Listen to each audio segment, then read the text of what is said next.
conviction. It's quite difficult to speak about something that I have never seen in physical form before.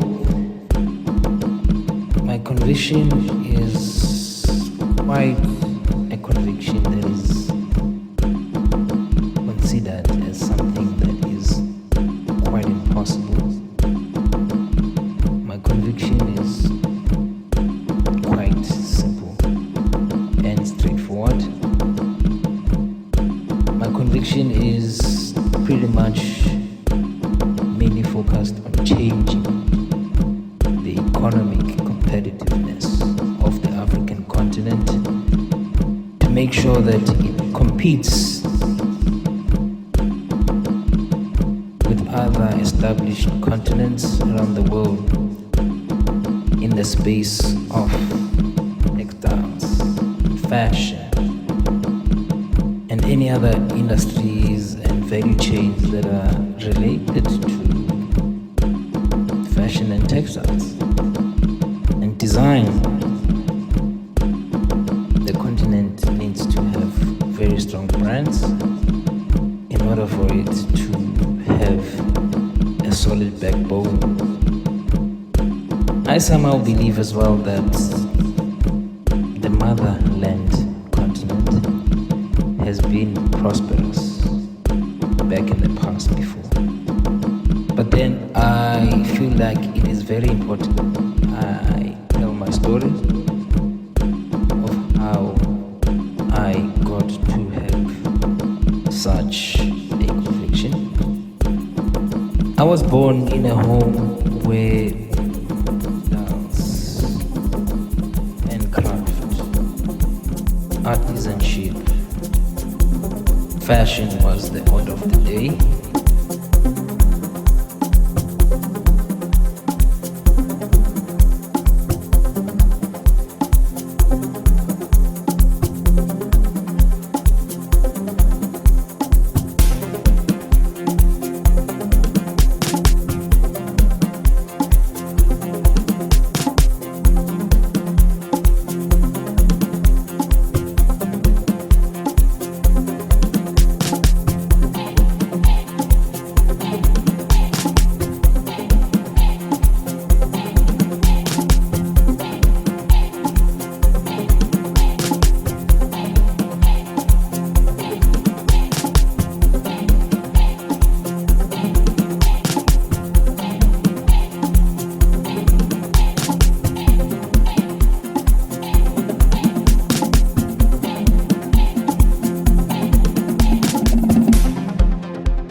It is a practice that was solidified and instilled in us as young siblings, as young four children to a single mother,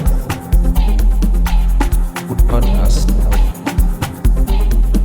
craft beadwork, how to crochet, how to sew, how to be creative, and ultimately how to be patriotic and proud of our own heritage, more specifically our Xhosa heritage, which makes us unique, which builds our DNA as Xhosa speaking nation that is broken down into multiple clans that we specifically belong to, that is called the Bondo. Our mother was super passionate about fashion. It is a dream and a desire that she grew up aspiring to achieve.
As a dreamer, she made sure that us as young siblings and her kids, we dreamt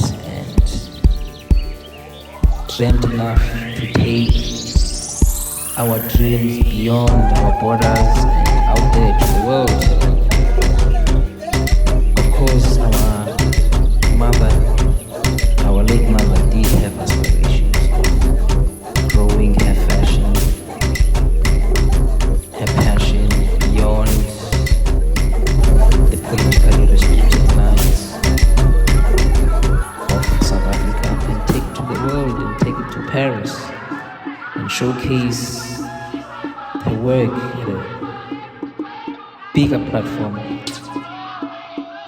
She then passed the torch onto me at a very young age, at the age of 15, to make sure that I chose a career that I loved, that I was passionate about, that I was good at. I breastfeeded the skill of knitwear design. I breastfeeded a passion for our beautiful heritage. I continued my studies after her passing in the early stage of her teaching me how to machine knit. I fell in love with textiles. I fell in love with fashion. I fell in love with anything that was innovative, design related. Getting through school was of course difficult, but then she managed to place us in a very good design high school that took my skill to another level. Then continued to university and studied towards a degree in textile design and technology, and went further to take courtesy of taking my studies to a master's level at Central St. Martins in 2016. But prior to that, journey that I traveled when I did my last year BA course at the Nelson Mandela University in Port Elizabeth, now known as Gqeberha, a city that is humble, a city that is grounded, and a city that is fertile with more hair, wool.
When I came up with a thesis project idea of how I want to start a fashion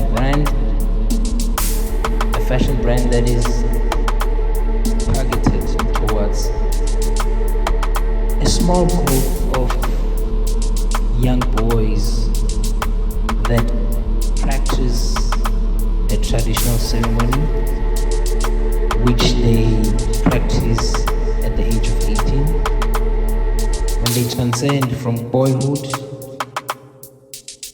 to manhood. As part of the ritual, they have to give away all their belongings. They have to give away everything that they had accumulated as boys. Their parents buy them a new wardrobe, a new essentials, as a sign of a send-off to transcend into manhood. And therefore, it is prescribed that with the new wardrobe and the new dress code of female quality clothes, they then should now care of their belongings, because this would be the last time their parents, their guardians, would purchase them any essentials in their life. They have now transcended into a new journey of building a family, of being independent. Of course, I went through the ritual myself. Then, because I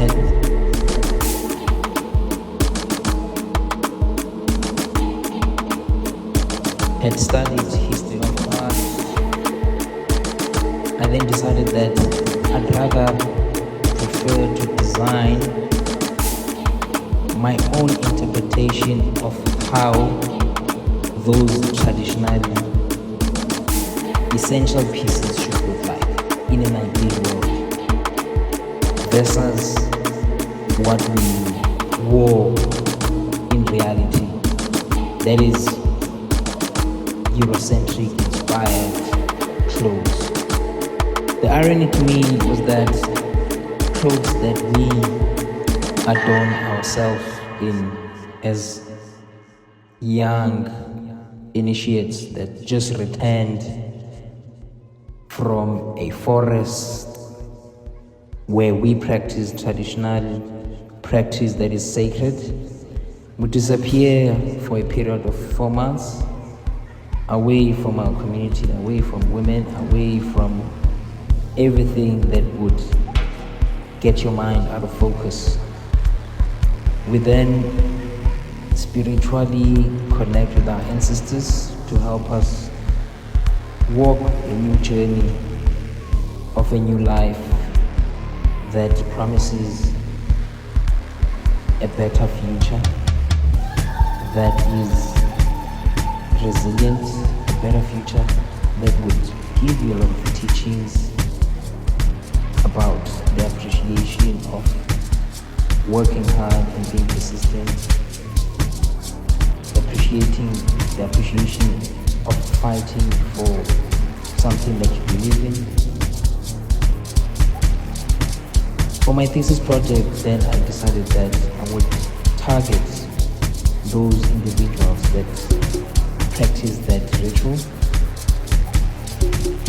and offer them an